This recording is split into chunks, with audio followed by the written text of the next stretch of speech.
UK Parliamentary Committee released a damning report today, which puts former British Prime Minister Boris Johnson in the spotlight. It found Johnson deliberately misled lawmakers over what he knew about multiple lockdown-defying parties at his office and at government buildings during the COVID-19 pandemic. Manisa Danabalan joins us live with more. Hey, Manisa. Hey, Kelly. Johnson already resigned last week after he was given advance notice of the findings. But if that didn't happen, it could have ultimately cost him his seat. The long report by the Privileges Committee concludes that former British Prime Minister Boris Johnson lied to Parliament about parties that openly disregarded COVID-19 lockdowns during the pandemic. Boris Johnson is not only a lawbreaker but a liar. He's not fit for public office and he's disgraced himself and continues to act like a, pound shop Trump in the way in which he tries to discredit anybody who criticises his actions. The report marks the conclusion of a 14-month-long investigation. British news organizations first revealed that members of Johnson's staff held a series of parties in 2020 and 2021 when gatherings were prohibited by pandemic restrictions. Johnson initially denied that any parties took place, then repeatedly assured lawmakers that pandemic rules were followed. I understand and share the anger up and down the country at seeing number 10 staff seeming to make light of lockdown measures.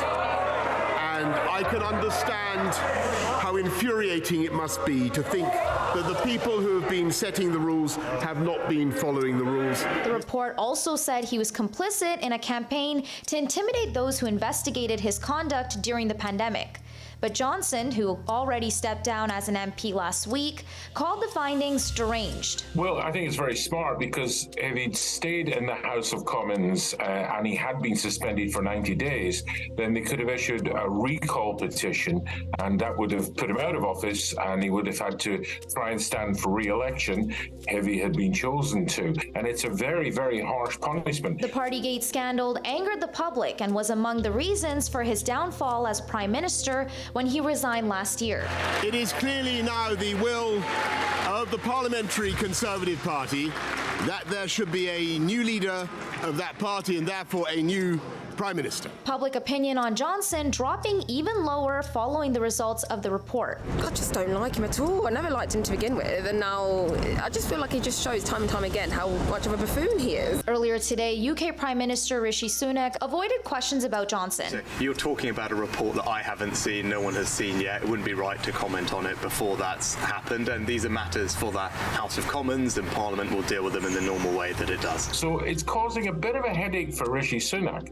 But Rishi Sunak's response seems to be, I'm going to ignore this, it's going to go away, he's no longer in the House of Commons, he's going to make a lot of very public statements and blame everybody else, but most people are going to ignore him. Because the majority of the British public thinks, yeah, he probably did lie, and they're going to get on with their lives on a regular daily basis. Since Johnson has already resigned, the panel recommended not granting him the parliamentary pass traditionally given to former members. Because Boris Johnson and another MP have resigned, there will be 2 by-elections in July. A debate and a free vote about the report will be held on Monday in UK Parliament.